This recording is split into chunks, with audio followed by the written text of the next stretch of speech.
अब रिले के internal structure को देखते हैं। बाहर से तो ऐसा दिख रहा है। रिले के अंदर क्या होता है? रिले के अंदर इस तरीके का मैकेनिज्म होता है।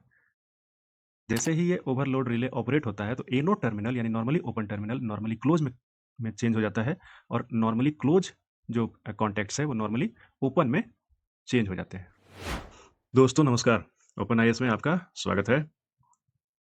Overload relay power protection system का एक बहुत ही महत्वपूर्ण रिले है। ओवरलोड रिले जो कि कॉन्टैक्टर के साथ क्लब करके यूज होता है। What is overload relay? Overload relay क्या है?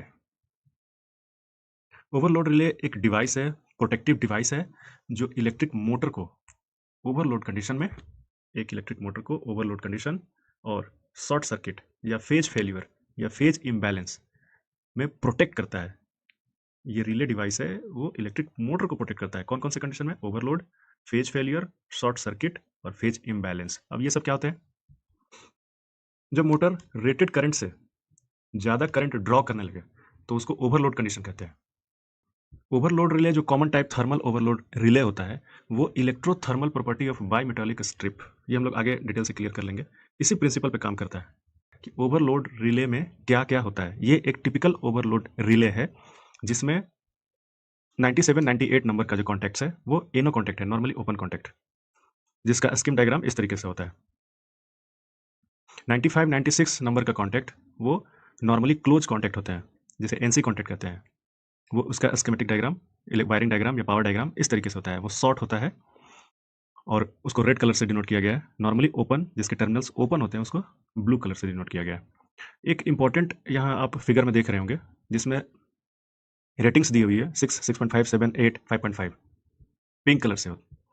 ये करंट सेटिंग का एडजस्टमेंट है। स्क्रू ड्राइवर से करंट सेटिंग को एडजस्ट करते हैं। लेट अस से एग्जांपल कि हमने 6 एम्पियर पे करंट को स्क्रू ड्राइवर से सेटिंग को सेट कर दिया, यानी मोटर फुल लोड कंडीशन में 6 एम्पियर करंट ड्रॉ करेगा। करंट की सेटिंग को घटा बढ़ा सकते हैं, depends upon the rating of motor. Green colour in circle में रीसेट बटन दिख रहा होगा। रीसेट बटन में दो ऑप्शन है, ए एंड एच। ए का मतलब है ऑटोमेटिकली वो ऑपरेट होगा और एच का मतलब है मैनुअली हमको करना होगा। ये ऑटोमेटिकली का मतलब है कि अगर रीसेट बटन दबा दिया तो सारी कॉन्टैक्ट्स ऑटोमेटिकली रीसेट हो जाएंगे।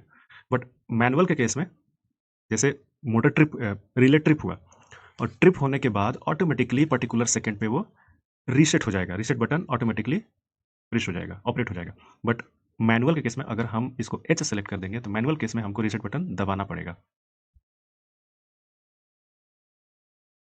अब रिले के इंटरनल स्ट्रक्चर को देखते हैं। बाहर से तो ऐसा दिख रहा है। रिले के अंदर क्या होता है? रिले के अंदर इस तरीके का मैकेनिज्म होता है। 95 96 एनसी कॉन्टैक्ट है, नॉर्मली क्लोज।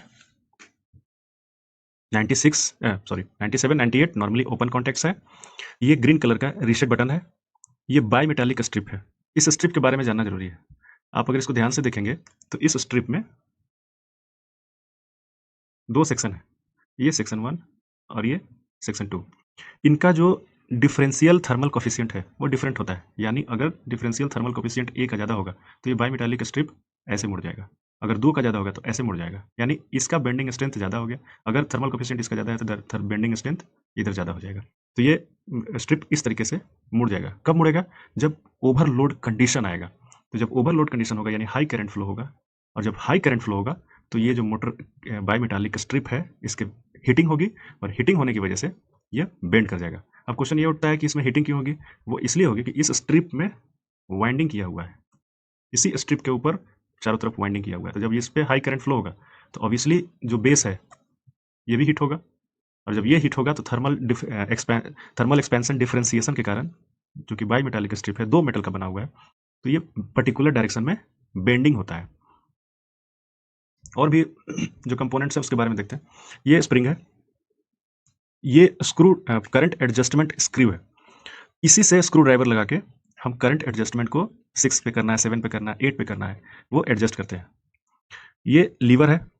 जब रिले ऑपरेट होता है, क्योंकि ये मैकेनिकल रिले, थर्मल मतलब मैकेनिकली ऑपरेटेड रिले है, थर्मल इलेक्ट्रो डिवाइस है, तो इसमें लीवर की जरूरत होती है। एंड ये है आइसोलेटेड रॉड। तो ये हो गया हमारा internal structure, construction of relay. अब ये ऑपरेट कैसे करता है? इसकी टेस्टिंग पहले करते हैं, रिले की टेस्टिंग कैसे होती है। जैसे रिले में हमारा एनो कॉन्टैक्ट्स होता है और एनसी कॉन्टैक्ट होता है। एनए कॉन्टैक्ट की टेस्टिंग कैसे करेंगे? एग्जाम्पल के लिए, अगर जैसे कि मैंने बताया था कि 97 98 एनो कॉन्टैक्ट है, तो 97 98 के अक्रॉस हम मल्टीमीटर को रखेंगे और मल्टीमीटर में हम कंटिन्यूटी को सेलेक्ट कर लेंगे, तो वहाँ कंटिन्यूटी पे कोई बीप की आवाज़ नहीं आएगी। लेकिन जब हम एनसी कॉन्टैक्ट को टेस्ट करेंगे, तो जब 95 और 96 पे, टर्मिनल नंबर 95 96 पे अगर हम मल्टीमीटर को सेलेक्ट करेंगे तो एक बीप की आवाज़ आएगी, और अगर मेगर मारेंगे तो 0 ओम के आसपास, मतलब मिनिमम ओम मेजर होगा। डेट मीन्स कि ये कॉन्टैक्ट शॉर्ट है, नॉर्मली क्लोज है, और ये कॉन्टैक्ट ओपन है, इसलिए इसकी जो मेगर वैल्यू आएगी काफ़ी हाई आएगी, इन्फिनिटी के आसपास आएगी, और ये कंटिन्यूटी में कोई बीप साउंड नहीं आएगा, क्योंकि कंटिन्यूटी है ही नहीं। ओवरलोड रिले ऑपरेट कैसे करता है? ये हमारा नॉर्मल लोडिंग कंडीशन है। कनेक्शन डायग्राम आप समझ लीजिए थोड़ा सा। ये जो स्ट्रक्चर है, ये तो रिले के अंदर का पार्ट हो गया, ये रिले के अंदर का पार्ट हो गया। इसमें जो स्ट्रिप कनेक्टेड है, स्ट्रिप का एक छोरा मेन कॉन्टैक्टर से कनेक्टेड है और दूसरा मोटर से कनेक्टेड होगा, लोड से कनेक्टेड होगा, और करंट यहाँ से, चूंकि ऑन कंडीशन है, तो करंट यहाँ से गया, इस कॉइल में फ्लो हुआ और वापस चला गया। एनसी कॉन्टैक्ट से मोटर को कनेक्ट किया गया है, यानी नॉर्मल लोडिंग की कंडीशन में ये मोटर रिले से शॉर्ट होते हुए ऑपरेट हो रहा है। तो एक एनसी टर्मिनल पे, 95 नंबर टर्मिनल पे मोटर के टर्मिनल को कनेक्ट कर दिया, और 96 नंबर पे हम लोग उसको न्यूट्रल को कनेक्ट कर दिया। 96 नंबर पे दूसरे टर्मिनल को कनेक्ट कर दिया, 96 नंबर पे दूसरे टर्मिनल को कनेक्ट कर दिया। मोटर जैसे ही नॉर्मल कंडीशन से ओवरलोडिंग कंडीशन में जाता है, तो ये मेन कनेक्टर से metallic strip high current draw करता है, और हाई करंट फ्लो होने के कारण इस मेटालिक स्ट्रिप में हीटिंग होती है, जिसके कारण से ये बाई मेटालिक स्ट्रिप होने के कारण इसका जो थर्मल कोफिशिएंट में डिफरेंस होने के कारण ये लेफ्ट साइड में बेंड हो गया। बेंड होने के बाद, चूंकि ये स्ट्रिप एक आइसोलेटेड रॉड से लगा हुआ है, तो इसने इसको पुश किया। यहाँ पे लीवर लगा हुआ है, लीवर के कारण क्या हुआ, ये पुश होने से ये पोजीशन इधर आ गया, और जब ये पोजीशन इधर आ गया तो जो ऐसे 95 96 में एनसी कॉन्टैक्ट लगा हुआ था वो अब यहाँ पे आ गया, और जो 96 और 97 98 जो एनो कॉन्टैक्ट यहाँ पे था वो यहाँ पे एनसी बन गया। क्लियर? इसको ऑपरेट करके देख लेते हैं। Normal condition, loading condition, normal condition, loading condition. 95 96 short है, एनसी कंडीशन नॉर्मल में ओपन हो गया। 97 98 एनसी बन गया, नॉर्मल में ओपन था। ये लीवर के मैकेनिज्म से ये हो रहा है। तो इस तरीके से ये ओवरलोड रिले ऑपरेट करता है, और जैसे ही ये ओवरलोड रिले ऑपरेट होता है तो एनो टर्मिनल यानी normally open terminal normally close में चेंज हो जाता है, और नॉर्मली क्लोज जो कॉन्टैक्ट्स है वो नॉर्मली ओपन में चेंज हो जाते हैं। तो इस तरीके से आप देख सकते हैं। तो जब ये ओवरलोड रिले ट्रिप करता है यानी ऑपरेट होता है, तो ये कमांड मेन कॉन्टैक्टर को देता है। क्यों? क्योंकि ओवरलोड रिले और कॉन्टैक्टर दोनों एक साथ क्लब करके यूज होते हैं। आगे जब हम इसको सिमुलेशन करेंगे यानी एनिमेशन के थ्रू दिखाएंगे तो आपको क्लियर हो जाएगा। यानी ये इस कॉन्टैक्टर को कमांड दिया, किसने? इस रिले ने, एनो एनसी में चेंजेस होने के कारण। और जब ये कमांड दिया तो इसने यहाँ के टर्मिनल को, मोटर के टर्मिनल को ओपन कर दिया और मोटर का ऑपरेशन, मोटर को कट ऑफ कर दिया, यानी ये करंट फ्लो नहीं होगा जो मोटर से कनेक्टेड रहेगा। जब ये रिले ऑपरेट हो जाता है तो इसको फिर रीसेट कंडीशन में लाने के लिए हम रीसेट बटन को दबाते हैं। आप ध्यान से देखिए, रीसेट बटन को दबाते ही लीवर फिर से उसी पोजीशन पे चला जाता है।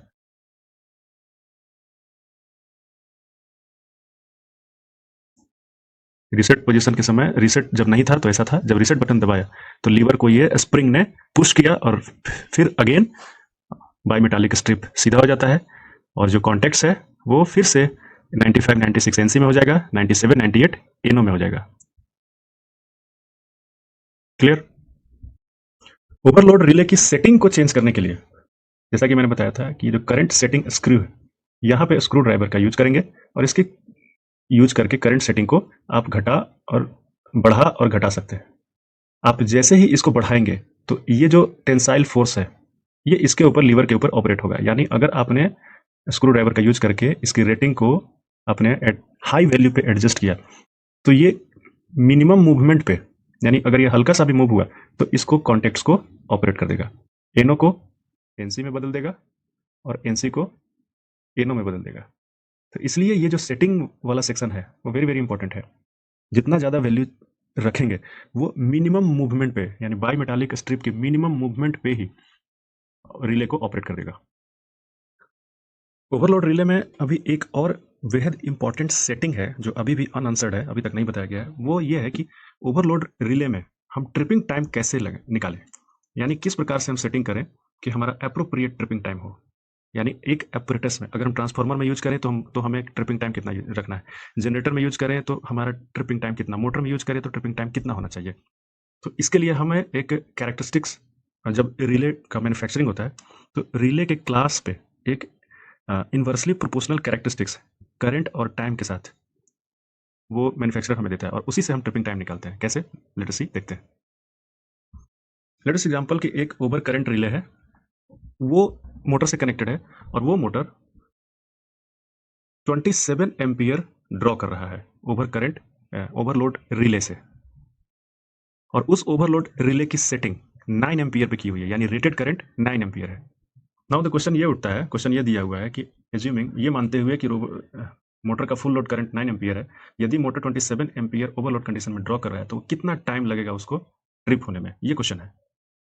सबसे पहले हम ये समझेंगे 27 यानी 9 एम्पियर इज टू 3, यानी जो करंट सेटिंग मल्टीप्लायर है वो रेटेड करंट का 3 टाइम्स है, यानी जो ओवरलोड करंट है वो रेटेड करंट का 3 टाइम्स है। और जब 3 टाइम्स है तो उस ग्राफ में हम जो हमारा ट्रिप करंट मल्टीप्लायर 3 पे सेट होगा, तो उस ग्राफ को पहले हम देखेंगे कि 3 पे टाइम कितना दे रहा है। ये एक ग्राफ दिया हुआ है जिसमें जो ट्रिपिंग करंट है वो एक्स एक्सिस पे है और ट्रिपिंग टाइम वाई एक्सिस पे है। ट्रिप करंट मल्टीप्लायर की वैल्यू 3 पे जब सेलेक्ट करेंगे तो उसके करस्पॉन्डिंग जो टाइम आया वो ट्रिपिंग टाइम 15 सेकेंड आया।